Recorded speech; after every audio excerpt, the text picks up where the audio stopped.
இந்த பிரச்சனை இன்னைக்கு நடந்த ஒரு பெண் குழந்தைக்கு இப்ப நடந்த பிரச்சனையோட நிக்க கூடாது.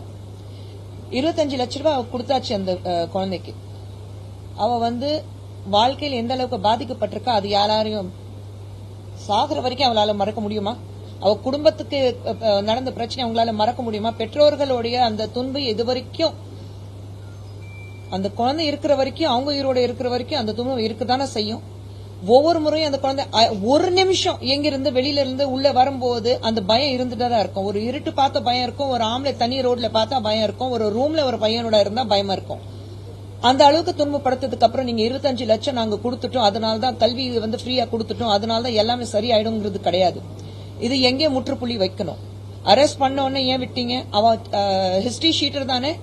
ஏற்கனவே அவன் மேல பல கேசஸ் இருக்குல்ல.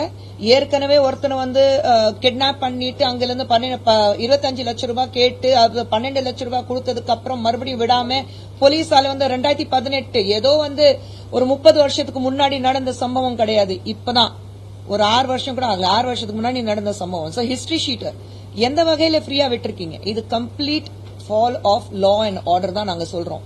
இதுதான் முதலமைச்சர்கிட்ட கேள்வி கேட்டுட்டு இருக்கோம். இன்னைக்கு நடந்த பிரச்சனையில நேத்து இந்த பிரச்சனை நடக்கல, நாளைக்கு நடக்காது அப்படிங்கிறது கிடையாது.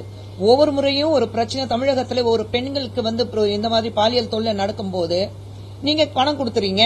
நீங்க ஓகே இது இந்த கட்சியில சார்ந்தவன் அந்த கட்சியில சார்ந்தவன் அதுதான் பெருசுபடுத்திட்டு இருக்கீங்க. ஒரு விஷயம் மட்டும் நம்ம தெளிவாக புரிஞ்சுக்கணும். ஒரு பெண் பாலியல் தொல்லை நடக்கும் போது எந்த கட்சி ரீதியாக பேசக்கூடாது. இன்னைக்கு நாங்க பாஜக ஆபீஸ்ல இருக்கோம், ஆனா நாங்க பாஜக சார்பாக நாங்க பேசல. ஒரு பெண்ங்கிறது முறையில நாங்க எல்லாரும் இங்க கலந்து பேசிட்டு இருக்கோம். எங்களுக்கு பின்னாடி பாஜக இருக்கு, அது வேற விஷயம். ஆனா தயவு செஞ்சு அது பொலிட்டிக்கல் ஆக்காதீங்க. ஒவ்வொரு முறையும் நீங்க எந்த ஒரு சோசியல் பிளாட்ஃபார்ம் இருந்தாலும் முதல்ல நீங்க ஆடுற மாநிலத்துல இது நடக்கலையா, உங்க மாநிலத்துல இது நடக்கலையா?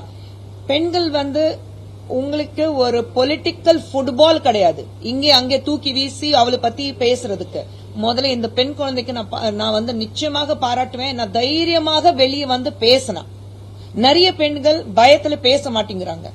அவளை பலாத்காரம் செஞ்சதுக்கு அப்புறம் பாலியல் தொல்லை நடந்ததுக்கு அப்புறம் அவ போன் நம்பர் வாங்கிட்டு நான் எப்போ வர சொல்வேன் அப்போ நீ வரணும் அதெல்லாம் மிரட்டியும் அந்த பெண் குழந்தைக்கு ஒரு தைரியம் இருந்தது.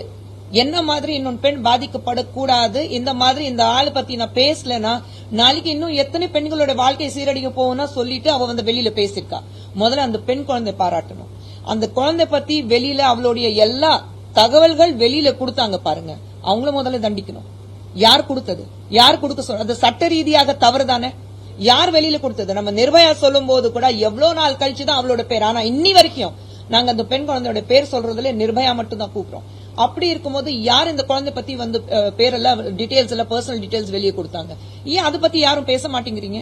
பேர் கொடுத்தாச்சு, அது யாரும் பேசினாங்க. இது பாஜக, அதிமுக, திமுக, வேற ஏதோ கட்சி எல்லாமே கலந்து நீங்க சண்டை போட்டுட்டு இருக்கீங்க. நான் தயவு செஞ்சு இது பொலிட்டிக்கல் பிரச்சனை ஆக்காதீங்க.